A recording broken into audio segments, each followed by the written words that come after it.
What's going on, everybody? It's your boy JT, and we are back to the Crypto Den. I want to thank you all for tuning in. Today, we have a pretty exciting topic: stablecoins. I talk about them a lot. They are a liberating technology. They can be, or they can be a completely oppressive technology.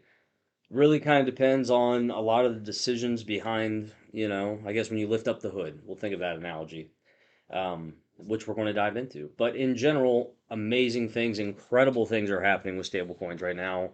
I think it'll be just, I think it's going to blow every bit of regulation stuff that I cover out of the water over time. These things take time, okay? They just do. For those who do not know, my name is Jake Tullis. I also go by JT. I run a digital asset hedge fund here in Cincinnati called Bleeding Edge Capital, and I leverage my 10 plus years of software development experience to essentially identify and underwrite protocols, tokens, networks, and teams that are most likely to drive adoption and sell more block space. And that's my general thesis. And this channel is where I talk about it.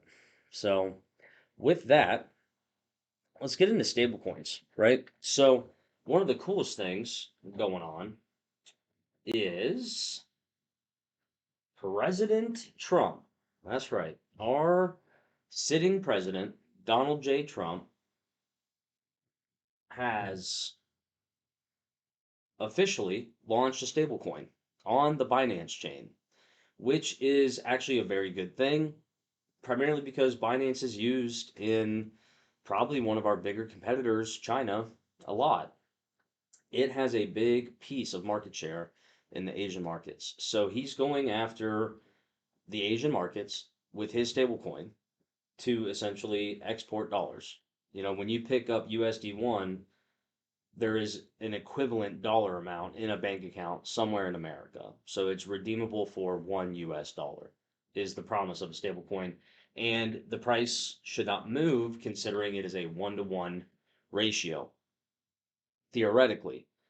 Now, if we haven't learned anything from this kind of setup with USDC back in, I want to say 2023, it actually depegged because Silvergate Bank, which was the bank holding, I think, 30% of their cash, actually went under. And for a brief, I don't even know, day, might have been less than a day, a brief amount of time, it was restored. And I don't really know how that all went down, but USDC has depegged from the dollar because the banking system behind it went out of business. So there are some risks to stablecoins. Let's be aware of that. Ripple also launching their stablecoin on global exchanges. This should push its market cap higher over time. It's still going to take a lot of time for this to even matter much. Then we have Fidelity launching its own stablecoin, which is crazy. Fidelity, right? And then the state of Wyoming wants to launch its own stablecoin too. Pretty crazy, right?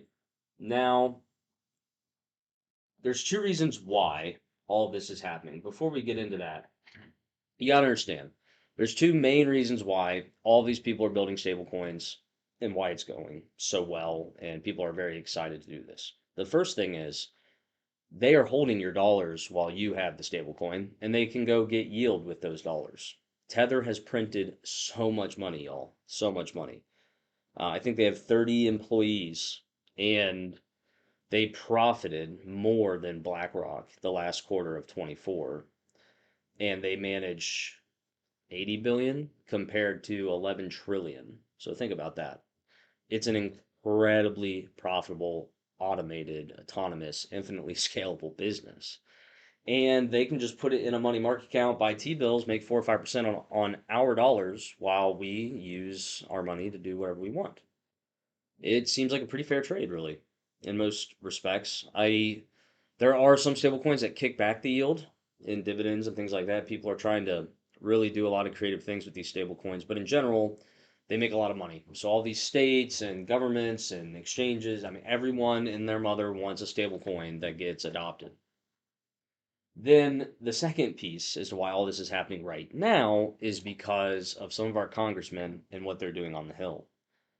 I was able to find the actual bills I'm about to talk about. Hey everybody, it's JT. Just in case you didn't know, I would love a sub. Almost 97% of you that have viewed our content have not subscribed, and it would mean the world to me if you just hit that sub button, give us a like, and let us know how we're doing. All right, back to the content. Okay. The Stable Act and the Genius Act. Okay. So these are real bills that are being discussed and, voted on in Congress at the moment. All right. That's the source of truth. Now, this article here describes what these things really are. And there's two aspects, really, to these things that are basically having everyone and their mother rushing to get stablecoins out because these are bipartisan. They were basically vetoed by Biden, and I think we're going to see a lot of the acts and bills that were put in front of him and even got approval and vetoed by Biden are going to be repealed and revised and moved forward because Trump has the Senate and the House. So I think we're going to see a revitalization of all these regulations that we loved, like Fit 21 as an example. That was a great, it had its flaws, but in general, great. It at least told us what a security and commodity was. And that won both the House and the Senate and got vetoed by Biden. So I expect we're going to keep seeing this trend. But in general, these bills have a high likelihood of passing. They really do. And what they are going to allow is essentially very clear guidelines of what a stablecoin is and how you register it and what you can do with it. We have no clarity. Literally, anyone in the world can build a stablecoin and do whatever they want with it. And this is going to basically tell everyone how to play the game. And it's going to really open up the doors. Why couldn't, just hear me out, why couldn't every bank have their own stablecoin? And you don't know that. This is a database, y'all. So it could be dollar into my bank account, they mint stablecoin, then they can do whatever they want with that stable coin, right? And um, it's going to result in faster transactions, on-chain settlement. They're going to have a full accounting of all those tokens down to the decimal point at all times. And when we have on-chain lending instead of the online lending that's going on right now, you're going to be able to instantaneously lock that up, put it to work, and get rid of 80% of the human manual entry, all these third parties that move with your money. They will eventually be able to basically automate all of that. Fidelity is about to do it. Okay, Deutsche Bank is on XLM with a stablecoin. BlackRock has their own stablecoin, right, that they distribute through the BIDL token. All this other stuff. Okay, like there could be millions of stablecoins eventually, and these regulations are going to make that future very possible very soon. And it's unlikely that people are going to want to figure it all out on their own. So they are really all these not exchanges. I'm sorry, these networks like Ripple and XLM and all these other like institutional networks are really trying hard to get banks to use their already stood up technology as the back end system to allow the stablecoins. I think that we are going to see crazy stuff happen when these bills pass. It's also an honorable mention that stablecoin usage, that chart, you know what? Actually, hold on.